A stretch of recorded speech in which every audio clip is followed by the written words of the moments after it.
Hello everyone, I am back with the fourth and final question of my CCR. A bit of a bittersweet feeling. How did you integrate technologies like software, hardware, and online in your project?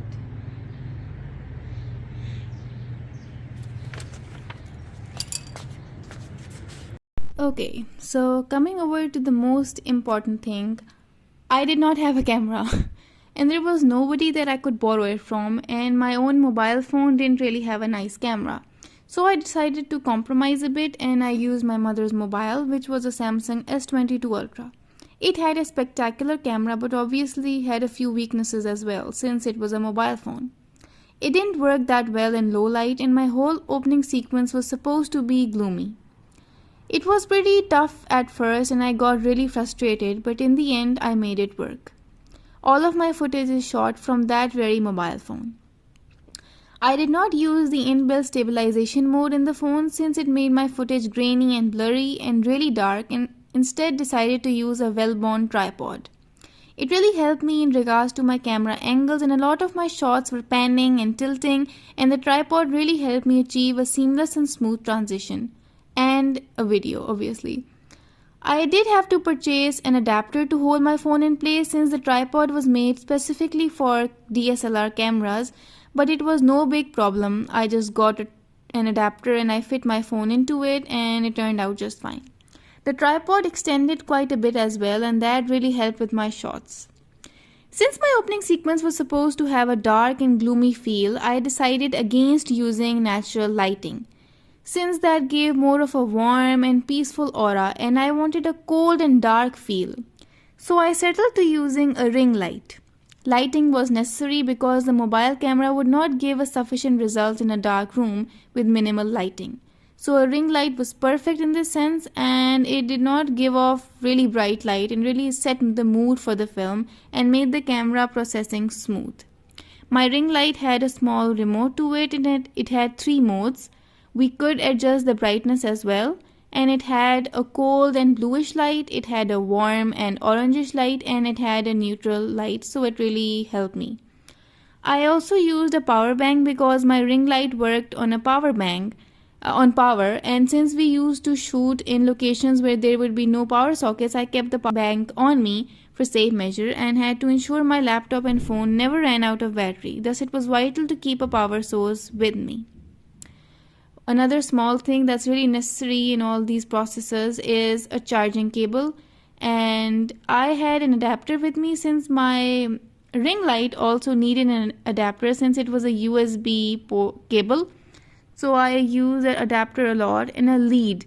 A lead is also so necessary to charge phones, but I also had to transfer all the footage from my mobile phone to the laptop, and that really helped me. I also used a MacBook and another phone, but that was just for prop sake and they didn't really have any actual work done on them. I did use my own mobile phone, a Xiaomi Redmi Note 10 Pro, for communication purposes, and the first 3 preliminaries were also done using that very mobile phone. A very important role was also played by my laptop, the HP Pavilion 14. My laptop had all the footage stored on it, and it was where I edited my opening sequence as well. I preferred my laptop over any PC since it was portable and I knew my way around it. I could easily take it to college, to work on my projects, or I could take it to bed with me when I had to edit rather than sitting in my computer chair and giving myself a backache.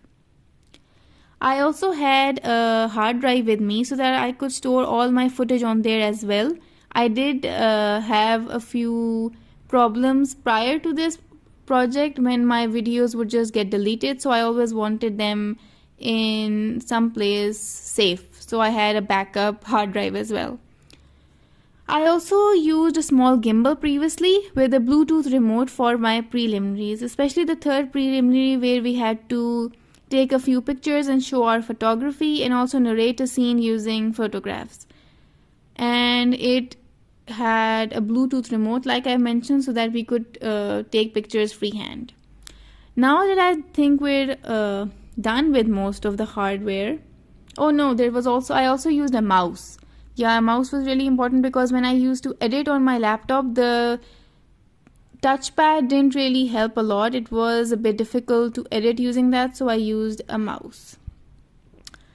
Now I'll move on to the softwares now that we're done with most of the hardware. The first software that I got my hands on was Photoshop, and I used it for my first preliminary where we were assigned to make a poster. I was really bad at it, and it was frustrating seeing so many tools available yet not knowing how to use a single one. And I think that's apparent when you look at my poster. But over time I did get better at it, and now I can safely say I can tweak and manipulate photographs here and there and know the basics of Photoshop at least. After Photoshop, I had to use Adobe Lightroom. Safe to say I was more comfortable with Lightroom since I had used it previously as well to edit photographs, since photography is quite a hobby of mine. I used Lightroom for two preliminaries. The second preliminary, namely colored and black and white photography and narrating a scene through a series of photographs. Another software that I got my hands on was Shortcut. I knew my way around Shortcut because I had edited a few videos on it before as well, and I used it for my final project too. I used it to edit my CCR videos as well. I would say it is a fairly easy program to run after a few times. I used Premiere Pro for editing purposes as well, and this did take me some time to understand as it was quite a bit more advanced than Shortcut. Other than that, I used Gmail and WhatsApp for communication purposes and to send my footage to my friends to comment on and to my teacher to review. In the online world, I used YouTube to upload all of my videos and embedded the YouTube link on my WordPress blog to finally display my work. I also got a lot of help from tutorials from YouTube, whether it was for shooting purposes or editing purposes, but YouTube played quite a vital role in my whole media journey. I uploaded my preliminaries along with my final project and my CCR videos to YouTube. I used Microsoft Word for typing out my scripts and my screenplays and my CCRs, and I used Prezi and SoundCloud along with YouTube to present them. I used Google Forms to make the surveys and used Instagram to upload polls to my story. I used my voice recorder in my mobile phone to record the audio for my CCRs. I downloaded the songs used in my project from MP3 sites, and I also used a site to convert MP4 to MP3 so that I could export some sound effects used in my opening sequence from YouTube. I used PowerPoint to make my final project presentation, and I used Google search engine to carry out the research needed of the conventions of my genre and of the opening sequence, along with gathering information and statistics about my topic and social issue of the project. In addition to this, I also used Google Drive, where I kept all of my footage as backup. If something were to happen to my laptop, I would have that footage safe in Google Drive. Along with that, I also had footage in my hard drive, so it would be in a safe space. The last and most important online resource was WordPress, where my whole blog exists. Everything from my introduction to my preliminaries to my pre-production, final project, and to my post-production and coursework development, and again to my CCRs. Everything is on that blog. And even though it is quite a user-friendly and easy to operate site, it did have a bit trouble trying to figure out how it worked, but I know my way around it quite well now. I've spent hours on the WordPress site trying to make it aesthetically pleasing while also filling it out with all of the information required. I put my heart and soul into that work, and I proudly displayed all my photography on that page. All of this was very fun to experiment with, surely fascinating to witness my vision come to life. Each and every one of these technologies played a huge part in the project, and I'm surely not perfect at any of them. So I will keep practicing because I believe there's always room for improvement in polishing your skills and striving to create your next work better than the previous one. Thank you so much for listening, and bye-bye.